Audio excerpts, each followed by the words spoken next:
Yo, it's A1 Pro 2003 and we're back. A couple videos here and here, you know what I'm saying? Just playing around with a little bit of reverse shells and whatnot. I've been hearing a lot about this new reverse shell, HOAXSHELL. I'm sure you haven't heard of it. It's right here. Apparently it's an unconventional way, or a new unconventional way to get reverse shell using HTTPS or HTTP. And apparently what's good about it is that as of now it's currently undetectable by Windows 11 and Windows 10. Again, using the HTTP protocol.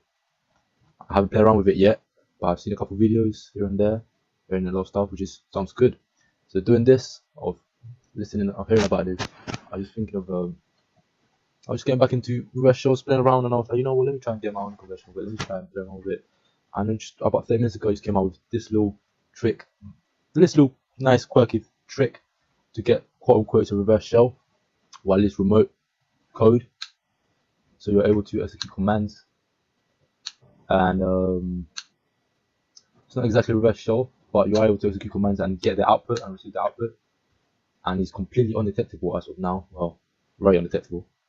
Really simple as well. But let me just get into the setup. So right now I'm on my Windows 10 host machine. I've got just this CMD file right here. I mean, window that's open on this directory, and you can see in this directory I've got two files: a serial.vbs file and a test.bat. In short, the VBS file, Visual Script file, which allows me to run the test.bat without a window, so basically invisible. And the test.bat is where the actual main code is, which is right here. Top right, I've got a VNC connection to my Raspberry Pi Zero, and what this has is running a Python HTTP server.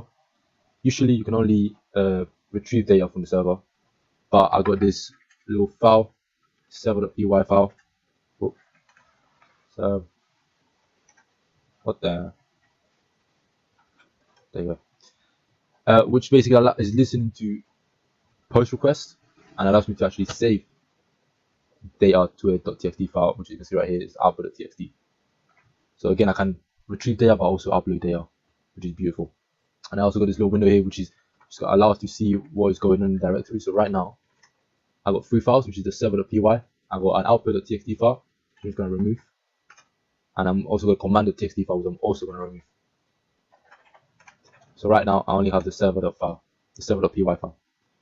So for the test.bat file, for the actual quote unquote reverse shell, how this works is I've got a Python server which basically just holds the command.txt file, and within that is where you write your command.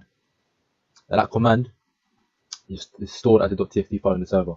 Obviously you can encrypt it, do whatever you want, hide it, base64, encode it, do whatever you want with it. But for the sake of simplicity, we're going to keep it as a .txt file. The test.bat file, what this is doing, I'm just going to run you through the code quickly. This, as you can see, is really simple. One function.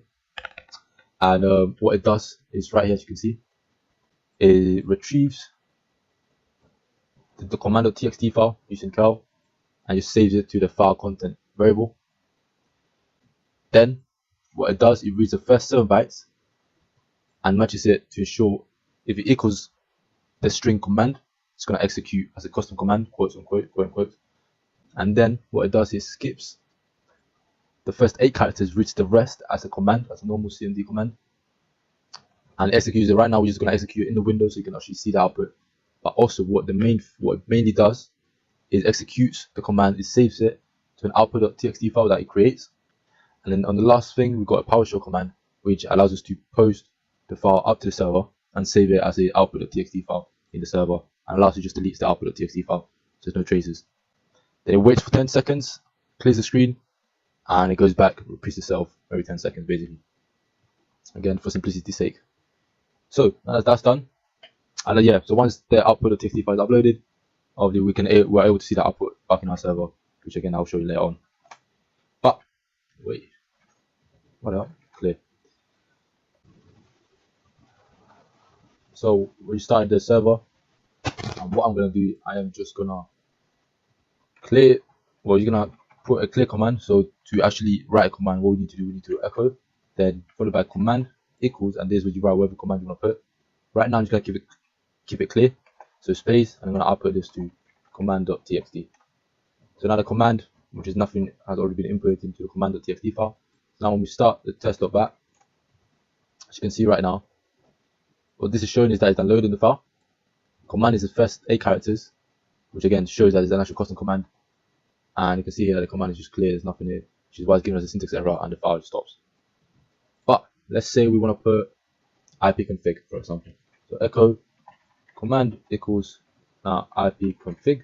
I'm going to upload this to command.txt, and now I'm just going to cat command.txt and cat output. So this is the output, and as you can see right now, this is just forget about this. This is refresh to something else. Don't you worry. But essentially, there shouldn't be nothing in the output, so I'm just going to clear it. And now, if we run the file one more time, you can see that again things have been executed in the command just to show you the output. But luckily, right here at the bottom, it says file uploaded successfully, and it's running again every 10 seconds. 5, 4, 3, 2, 1. Press enter. It's run again. Now we can actually check the output. I'm going to do cat output, and as you can see right now, we got output. And let's say we want to do another command, for example, once it's running, we can do the same thing. So echo command equals, and let's say we want to ping Google. We ping www.google.com, output to command.txt, and you see that when it next refreshes, it's going to ping google.com, and we should get the upload. So once it finishes the process, then it's going to upload the file right there, file uploaded, and it's going to repeat again. And we just check the output. You can see right here, this is the output. So yes, guys, as you can see, you can basically get quote unquote reverse shell, or at least at its best remote execution, code execution. So you can run your scripts or whatnot. You can download the file. You know, if you download the file first or reverse shell and execute it, you're able to do this way. And basically, this is just a proof of concept. And what I really like about this is the fact that it's completely undetectable. So you can see here, undetected, because essentially all you're doing is just downloading information or downloading this piece of string and executing the command. And just to show you that it really is undetectable, I'm just going to upload it again. You can see this is the directory that we're working on. I'm just going to upload the test.bat file. I'm going to run it up. So yeah, this is not the most interactive, the most smoothest. Oh, my pandemic. Oh. It's not the most interactive or smoothest quote unquote reverse shell, but at least you can get some commands executed, which you can essentially elevate to something better or a proper reverse shell. And yeah, so let's just let this finish, and as you can see, completely undetectable. Really simple piece of code. And just before we finish, like I said, .vbs file allows you to run the .test.bat file without a window. So we actually see this right here. All it's doing is just getting the complete directive for the test.bat file, and it runs it with no window. And you can demonstrate this by finishing this right here. So we finished. Well, we stop the file. The server is not getting any request. I can remove the output.file. You can see you only got 2 files here. So what we can do is just run the .vbs file, and right now it's currently running right now. If you see the server should be getting commands every 10 seconds. You can see that's another push request, and it just uploaded the output.txt. So if we actually cut the output.txt, there we go. We got our results. So that's it, everyone. I'm gonna put all the links, well, the code in my GitHub, link down in the description. Hope you enjoy, and yeah, see you next time. So guys, I'm just uploading the code to my GitHub. I actually was taking the time to actually read through the HOAXSHELL page, and I basically just admittedly just basically done what they did, but obviously they've done it obviously in a much newer, more organized ways. But essentially it's the same, well, essentially the same thing.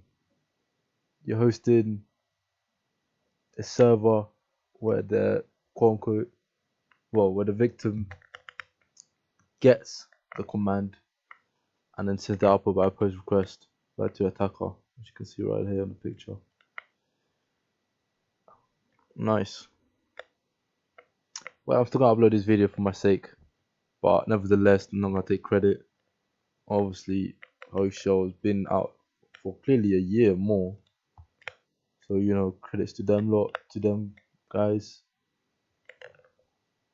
But yeah, just like to get out there before I get any comments or whatnot.